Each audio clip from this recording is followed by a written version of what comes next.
So guys, if we're looking to build a thick back, then we also need to emphasize not just our lats, but we need to look at the traps, specifically the mid traps, rhomboids, etc., all that upper back, mid upper back musculature there. And let me tell you, I spent the first 3 years of my lifting career doing virtually no horizontal rows. I just never felt a good connection to them.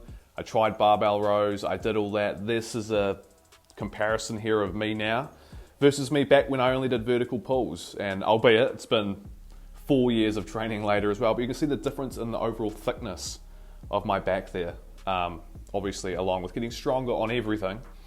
But the rows have made a humongous difference, a massive impact on my physique, again, especially that thickness. So before we get started here, just a disclaimer, I do believe that probably at least 50% of your weekly back volume should be vertical based pulling.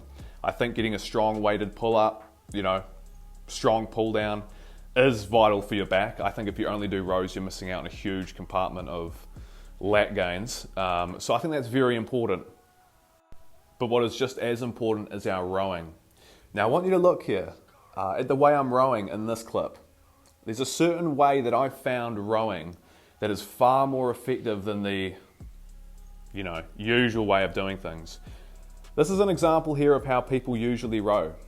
So you see sort of pulling, tucking in with the elbows, getting a bit of a squeeze on the lats, bit of activation mid upper back, but there's no real stretch going on. And I want you to see a comparison here of how I row now. So you see this scapular protraction going on. I'm leaning, I'm sort of shrugging forward there.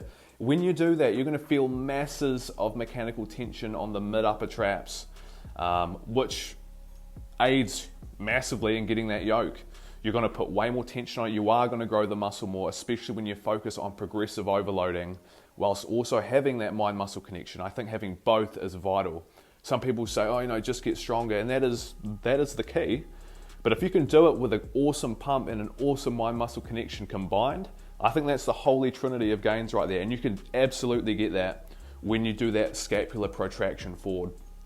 And now, of course, this style of rowing is not my idea. I mean, if you look at Arnold, all the people in the golden era, they basically all rowed like this, like in the Pumping Iron documentary.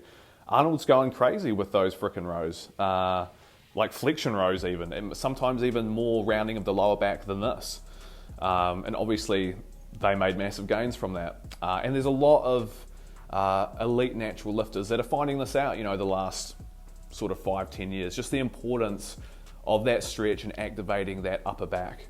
So you can do this technique, the subtle adjustment with so many different variations of rowing. So you've got your inverted rows, which are awesome. Body weight, you can obviously start weighting these as well.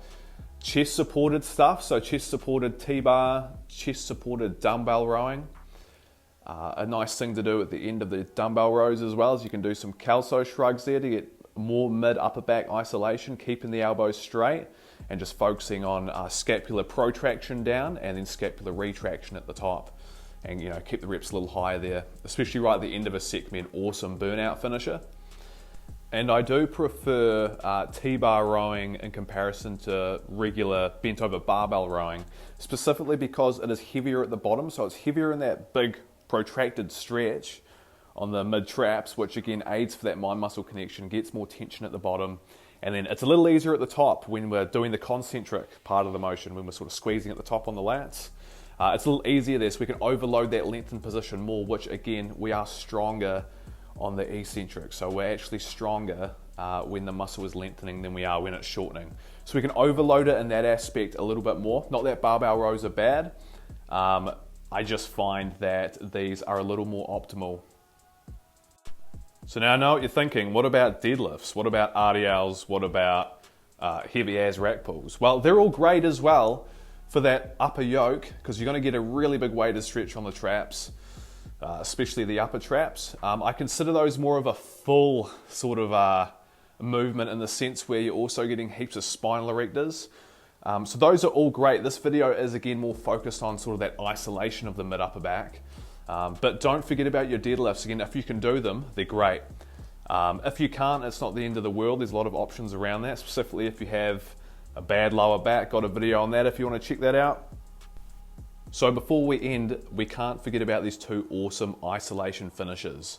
So for that mid upper back, I love the face pull. Again, sticking to that same idea. I like to do them seated, just so I'm extra stable, so I'm not going to be pulled off my feet or anything like that, or have to worry about bracing my core too much. And I love to get that really big stretch again, like we've been talking about, protracting the scapula, getting an awesome stretch down, and then a nice squeeze there at the top.